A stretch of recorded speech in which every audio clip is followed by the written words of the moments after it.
Yes sir. ಇನ್ನು Max ಅಲ್ಲಿ ನೀವು ಕಾಸ್ಟ್ಯೂಮ್ ಒಂದೇ ಹಾಕೊಂಡಿದ್ರ, ಆ ಕಾಸ್ಟ್ಯೂಮ್ನ ಯಾರಿಗೆ ಕೊಟ್ರಿ ಸರ್? ಇನ್ನೊಂದು ಕಾಸ್ಟ್ಯೂಮ್ ಯಾರಿಗಾದ್ರೂ ಕೊಟ್ರಾ ಅಂತ ಕೇಳಿದೆ. ಇಲ್ಲ ಅಂದ್ರೆ ನಂಗೆ ಕೊಡಿ ಅಂತ ಕೇಳಿದೆ, ತುಂಬಾ ಚೆನ್ನಾಗಿತ್ತು ಅಂತ.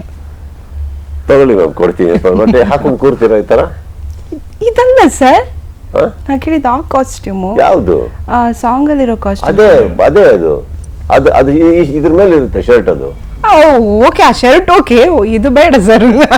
ಯಾಕೆ ತಗೊಳ್ಳಿ, ಇದನ್ನು ಎರಡು ಕಾಂಬಿನೇಷನ್. ಹಿಂಗೆ ಫಸ್ಟೇ ಕೊಟ್ಟಿದ್ರೆ 100% ಹಾಕೊಂಡು ನಡೆಸಿ ನ್ಯೂಸ್ ಹೇಳ್ತೀನಿ ನೋಡಿ ಹೆಂಗಿರುತ್ತೆ. ಅದೇ ಫಸ್ಟೇ ಕೊಟ್ಟಿದ್ರೆ 100% ನಾನು ಆ ಕಾಸ್ಟ್ಯೂಮ್ ಹಾಕೊಂಡು ಇಂಟರ್ವ್ಯೂ ಮಾಡಿಸಿದೆ, ಇನ್ನೂ ಚೆನ್ನಾಗಿರ್ತಾ ಇತ್ತು ಸರ್.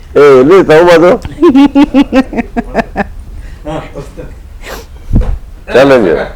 Challenge sir. ಈಗಲೇ ಇದೇ ತರ ಸರ್? ಈ ತರ ಅಲ್ಲ, ಇದ್ರ ಮೇಲೆ ಇನ್ನೊಂದು ಶರ್ಟ್ ಬರಲ್ವಾ ಸರ್? ನೋಡಿ, ಇದು ನೋ ಪ್ರಾಬ್ಲಮ್ ಸರ್. ಮ್ಯಾಕ್ಸ್ ಅವರು ನೋಡಿ ಮಾಡಿಸಿ ಅಂತ